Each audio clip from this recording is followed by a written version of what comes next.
françaisdanslemonde.fr, la première plateforme multimédia d'aide à la mobilité internationale. Bienvenue sur notre podcast. Je suis Gauthier Seyss et j'ai le plaisir de vous emmener aujourd'hui à Pékin avec Nathalie Tritzler. On est dans le cadre du partenariat avec la FIAF. françaisdanslemonde.fr, le podcast. Bonjour Nathalie. Bonjour Gauthier. Je t'ai demandé si tu parlais mandarin, tu m'as répondu Ni hao. Je te laisse faire. Moi, mon niveau de mandarin est juste au-dessus de 0. D'accord. On va revenir sur ton parcours d'expat. Dis donc, t'en as vu du pays, hein ? Oui, j'en ai vu. Je suis un peu une baroudeuse. Oui. Tu es originaire de Carvin, dans les Hauts-de-France, mais tu vas pas connaître cette région très longtemps puisque ton papa est militaire à 1 an. Tu pars t'installer en Allemagne. C'est le FFA, c'est ça ? Ça voulait dire quoi, FFA ? C'était les RFA. C'est une garnison allemande. C'était à l'époque. Enfin, je me souviens plus trop. C'était, c'est vrai, c'était un régiment. Enfin, c'était l'armée qui allait en Allemagne. Ouais. Voilà. En tout cas, vous y êtes jusqu'à tes 10 ans. Ensuite, pas très loin, en Alsace, à Haguenau. Tu vas y rencontrer ton mari. 2 enfants vont arriver, qu'on salue. D'ailleurs, l'un des 2 est aujourd'hui expat. Souvent, les expats font des enfants expats. Je ne sais pas si tu as une statistique là-dessus, mais c'est assez féroce. Bah écoute, on verra. Ils sont en couple, donc oui, je pense que on va voir. On va se laisser porter sur ce qu'ils vont décider. Mais je crois que mon fils Étienne va partir. Oui. Étienne va sans doute s'installer à l'étranger. Alors un jour, ton mari revient et dit j'ai entendu parler d'un poste à Hong Kong. Et toi, tu réponds pourquoi pas. Donc t'étais prête en fait, hein ? J'étais prête. Je travaillais aussi, donc il fallait. C'était une grande décision. On venait d'acheter aussi une maison. On venait de déménager, donc se rapprocher du travail de mon mari. Et voilà, un jour, mon mari me dit, c'était en mars ou en février ou mars, j'ai entendu qu'on cherchait quelqu'un sur Hong Kong. Et peu de temps après, avril, il est parti à Hong Kong et dans la même année, en août, nous avons pris nos valises et les enfants et nous sommes installés à Hong Kong en 2004. En 2004, 7 ans d'aventure à Hong Kong, ensuite ce sera Shanghai. Ensuite, c'est un peu plus frais, c'est à Copenhague. Ensuite, c'est un peu plus loin, Melbourne. Dis donc, quel voyage. Et à chaque fois, c'est des cultures très différentes, des décors très différents, des météos très différentes. Vous arrivez à vous installer... Ah bah oui, voilà, on peut le dire. À chaque fois, tu t'installes et tout va bien ou il y a des petites phases qui sont un petit peu difficiles ? Non, je suis plutôt d'une nature vraiment... je baisse pas les bras, on y va, on s'installe. Le plus important, c'est les enfants. Il faut que ça soit bien. Et puis le logement. Une fois qu'on a tout ça, on démarre la vie et il faut que ça aille. Il faut que ça aille. Et il faut que ça bosse aussi. Tu m'as dit, à chaque fois, j'ai dû travailler. Il fallait que je travaille. Ben oui, c'est moi. Donc à chaque fois, je me suis adaptée au lieu de mon expatriation. Et il fallait que je travaille. Et j'ai trouvé à chaque fois du travail. Et c'était vraiment très, très enrichissant. Ouais. Alors, à chaque fois aussi, tu vas te tourner vers les accueils de la FIAF. Tu m'as dit, ça m'a beaucoup aidé, c'est important, ça aide les nouveaux, ça crée du réseau. À chaque fois, ces accueils t'ont permis de faciliter l'expatriation ? Exactement. La FIAF, vraiment, et l'accueil, par exemple, Hong Kong Accueil, où j'étais, c'est très important, ça facilite notre adaptation, notre intégration dans le nouveau pays d'accueil. On rencontre de nouvelles personnes, ça facilite aussi les échanges culturels avec les expatriations. C'est créer aussi des liens avec la communauté et ça forme un réseau social et ça, il faut pas rester seul, il faut vraiment aller dans ces accueils pour s'épanouir aussi, c'est important. Pour et de connaître et de rencontrer des gens. Mmh. Oui. Alors, ton mari travaille dans une filiale SNCF, dans la construction de gares. L'opportunité d'aller vivre à Pékin, pour toi, ça a été tout de suite un rêve, tu m'as dit. Pékin, bah oui, parce que c'était, la grande muraille. Tu te rends compte, je disais, on va aller sur la Grande Muraille. C'est quelque chose, c'était pour moi quelque chose vraiment d'important. C'était aussi cette fameuse place Tiananmen, enfin, de voir aussi tous ces temples. Enfin, Pékin est quand même chargé d'histoire. Bien sûr. Donc, voilà, la cité interdite. Oh là là, ça y est, je suis à la cité interdite. Ouais. Ça y est, tu vis ton rêve. Et en plus, tu avais un autre rêve, c'était de vivre dans ces fameuses petites maisons à court carré qu'on appelle des hutong. Les hutong, oui. Alors, vous y êtes, vous avez trouvé ça aujourd'hui. C'est pas le quartier où se trouvent spécialement les Français, mais c'était ton rêve de t'installer là-bas. Exactement. C'était mon rêve d'avoir, sachant que je ne parle pas pas du tout mandarin, donc habiter dans ces quartiers-là, on se mélange vraiment avec la vie et les habitants chinois, et là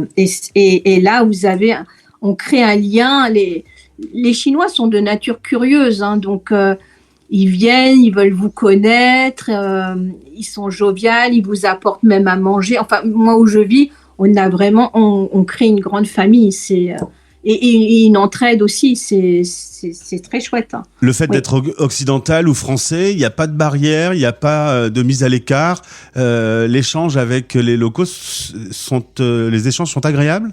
Ah oui, très agréable, très très agréable. Et même, vous voyez, il y a des enfants qui vont venir avec leur famille, et puis la famille va dire à l'enfant, vas-y, essaye de dire bonjour, mais en anglais. Donc ils vont vous dire good morning, et c'est mignon comme tout. Non, c'est vraiment bien. Et si j'ai un problème maintenant, je vais à côté, je sors je vais chez la voisine, elle va m'aider. Tu me dis, il y a une espèce d'esprit de famille, un peu comme ça, où chacun s'entraide. Exactement, oui. Alors, tu fais tout à vélo, ce sont des petites ruelles assez étroites. Et paradoxalement, le calme est assez présent. Il y a beaucoup de scooters ou de voitures électriques. Résultat, c'est pas une ville bruyante ? Alors, dans les hutong, les gens se couchent très tôt. Donc, à 20h, 21h, il n'y a plus du tout de bruit. Et jusqu'à 5h30, 6h du matin, c'est d'un calme absolu. Voilà, vous sortez après de ces hutong-là, vous allez sur les grandes artères. C'est pas très bruyant parce que beaucoup de voitures sont électriques, les scooters sont électriques. Donc au niveau nuisance sonore, à part les klaxons, ça va. C'est raisonnable. Alors, c'est raisonnable. Pour le conseil du jour de Nathalie, c'est de s'intégrer. Il faut vraiment s'immerger dans la culture. Certes, il y a des magasins, on peut trouver des magasins pour les occidentaux, où les prix sont d'ailleurs très chers, mais rien de tel qu'un bon marché, des bons produits chinois.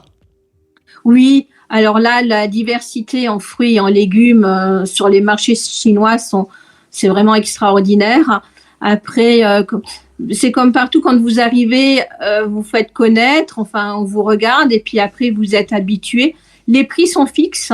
Voilà, on va pas vous marchander un prix parce que vous êtes étrangère. Enfin, sur les marchés, maintenant, les prix sont indiqués. Et vous cuisinez vraiment d'excellents... Enfin, même des choses qu'on ne connaît pas, je me dis, bon, bah allez, je vais essayer de tenter. Et des fois, c'est bon, des fois, c'est pas bon. Mais... Il faut parler le mandarin parce que évidemment on parle pas français sur les marchés et puis on parle pas beaucoup l'anglais non plus. Du coup, tu as immersion dans la langue obligatoire quasi. Oui, donc il faut parler mandarin sur les marchés, mais vous savez, j'aime bien aussi faire des mimes comme du théâtre et avec mes gestes, ma gestuelle et tout, on arrive à se faire comprendre. Voilà. Alors, paradoxalement, dans toute cette histoire millénaire de Pékin, se conjugue aussi la modernité. Tu disais, c'est incroyable, on fait tout avec son téléphone. Oui, on fait tout avec son téléphone à Pékin. Vous savez, à Pékin, on a le WeChat. C'est un compte où vous avez même votre carte bancaire sur le téléphone. Votre wallet, c'est un porte-monnaie aussi avec le téléphone. Sans téléphone, à Pékin, on n'a pratiquement plus d'argent. Enfin, c'est plus d'argent. Enfin, il y en a encore, bien sûr. Il y a mais on paye on fait plutôt en beaucoup numérique. de choses avec le téléphone. Oui. Tu gardes un lien avec la France, tu suis un peu son actualité, ou alors tout ça te semble très loin? Alors, notre rituel le matin, c'est au petit déjeuner, nous mettons le journal télévisé. Voilà.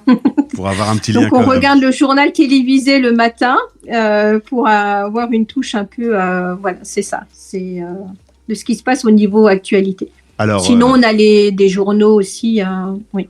Hong Kong, Shanghai, Copenhague, Melbourne, Pékin, un peu Strasbourg, un peu l'Allemagne. Aujourd'hui, dans toutes ces expériences, est-ce que Pékin est vraiment en numéro 1 ? Ça reste ton rêve qui s'est réalisé ? Oh, j'ai eu plusieurs rêves, mais oui, Pékin, je pense que ça va être ma dernière expatriation avant un retour après à la maison à Schwabiller, oui, en Alsace. Et est-ce que tu allais te promener sur cette fameuse muraille ? Plusieurs fois. J'y ai même dormi, campé, et c'est toujours aussi magique. C'est coucher de soleil, c'est lever de soleil, c'est extraordinaire. Eh ben dis donc, ça donne envie d'aller s'y promener. En tout cas, on peut s'y promener un moment parce qu'elle est bien longue, hein. Elle est bien longue, oui, puis il y a plein de sentiers, enfin, il y a la muraille qui a été reconstruite, donc vraiment où on peut se balader sans problème, et puis après, il y a un peu la muraille sauvage, et ça, c'est magique. En tout cas, si vous vous apprêtez à vivre à Pékin, eh bien, contactez Pékin Accueil. Nathalie en est la présidente depuis quelques semaines. 2465 Français recensés. On l'a dit, ça a un petit peu baissé depuis le Covid. Vous avez une centaine de familles aujourd'hui dans l'association qui ont vraiment besoin de cet accueil pour se sentir bien à l'arrivée. Tout à fait. Et il faut que les gens n'hésitent pas à nous contacter avec Pékin Accueil, parce que c'est important. Il ne faut pas que ces personnes-là restent seules. Et puis, on est vraiment bien aussi. La FIAF représente vraiment un super réseau auprès des pouvoirs publics. Et voilà, on n'est jamais seul. Faut vraiment. C'est important parce que il faut pas que c'est. Il y a des gens des fois qui n'osent pas. Il faut qu'ils franchissent ce gap. Oui. Et en tout cas, si on a besoin de conseils, on peut contacter Nathalie et tous les bénévoles de Pékin Accueil. Merci beaucoup pour ce témoignage. Je vais te laisser du coup, je sais pas, on a un petit peu de décalage horaire quand même entre la France et Pékin. Il y a 7 heures de décalage, oui. Eh ben, je te laisse vaquer à tes occupations. Merci beaucoup pour ce témoignage passionnant et au plaisir de te retrouver. Merci beaucoup Gauthier. Françaisdanslemonde.fr